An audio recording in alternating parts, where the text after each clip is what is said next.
The Day I Chose to Live. Author, Amanda Geedy. The first time my husband put his hands around my neck, something inside me changed. It wasn't just fear, it was a quiet knowing. A year later, I found the strength to ask him to move out. We separated for exactly 1 year. During that time, we tried to keep life as normal as possible for our 3 children. He had them on the weekends, and I had them during the week. I told myself we were doing the best we could. But when he moved back in, I felt it immediately. Regret. Not loud, not dramatic, just a deep, heavy feeling in my chest that told me something wasn't right. I had become afraid of him, and once fear lives in a home, everything changes. So I left. I went to stay with my cousin while he remained in the apartment we once shared. We kept the same arrangement with the kids, trying to co-parent through the distance. Then came that Monday morning. It was his week with the kids, but I came early to take them to school. The apartment was quiet. The children were still asleep. I sat down trying to keep things peaceful. When he woke up, everything shifted. His eyes went straight to my hand. My ring was missing. He snapped instantly. I tried to explain. I had taken my jewelry off the night before at my cousin's house and left in a rush that morning. But he didn't want to hear it. He grabbed my sleeve and pulled so hard it ripped straight from the seam. I ran out into the hallway, desperate for help, knocking on doors, but no one answered. No one came.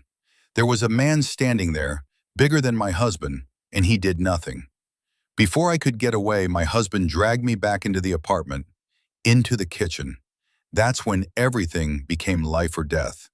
He reached for the knife rack, picked one up, looked at it.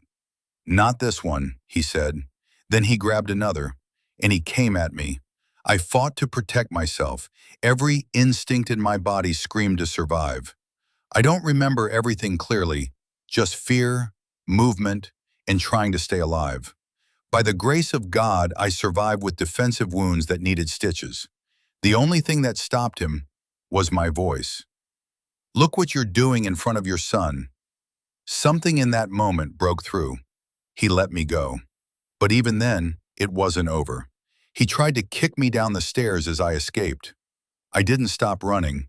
Down 13 flights of stairs, out of the building, 2 blocks to the emergency room. I remember standing at the phone, shaking, trying to call the police, terrified not just for myself, but for my children still in that apartment. A nurse saw me. She stepped in. And from that moment, I wasn't alone anymore. While doctors worked on me, they came back with words I will never forget. "Your children are safe." My heart broke and healed in the same breath. My 10-year-old daughter, the same one I had recently taught how to dial 911, remembered. She called. She reached out. She helped save all of us. I have never been more proud in my life. My cousin took my children in and cared for them while I was in the hospital. That night, my sister-in-law, his brother's wife, came to pick me up. And that was the beginning of the end of that chapter. He was sentenced to 14 years. Years later, I made a choice that was mine and mine alone. I forgave him. Not because what he did was okay, not because it didn't hurt, but because I deserved peace.